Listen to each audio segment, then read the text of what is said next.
V prvem krogu je Krka gostovala pri Koprčanih in bila na pragu točke, na koncu pa so Kanarčki vendarle zmagali. Severnoprimorci pa so v prejšnjem krogu dosegli 3 točke na gostovanju pri kranjskemu Triglavu.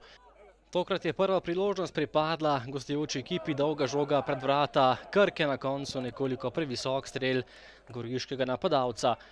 Potem priložnost za Krkaše, žoga pred vrata in nekoliko mimo gola je meril Josip Maroševič. Nato še enkrat poskus Novomeščanov, tokrat je oddaleč nekoliko preslabo meril domači igralec Maroševič.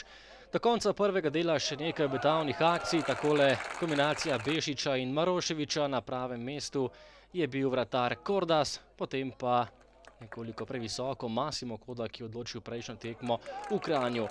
Po prostem strelu je žoga končala samo v kotu, potem pa najlepša priložnost za Goričane v prvem delu.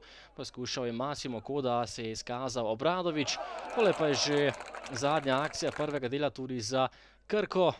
Podaja pred vrata, Bešič je bil tisti, ki je streljal, a ni bil uspešen.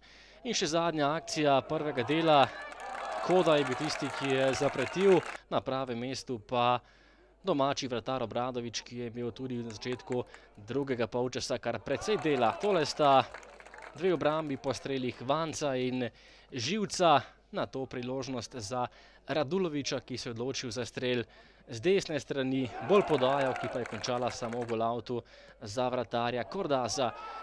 Še ena priložnost za Krkaše, daleč je meril Lekić mimo gola. Novogoričani pa so prišli do zadetka, natančen je bil Saša Aleksander Živec, to je bil izjemno dobro izveden prosti strel. Takole je premagal Živec razpoloženega vratarja Obradoviča in Goričane popeljal prednost. Prišlo pa je tudi izenačenje, takole žoga z desne pred vrata, natančen pa je bil tokrat Krcič in žogo spravi za hrbet Kordaza, s tem izenačil na 1:1.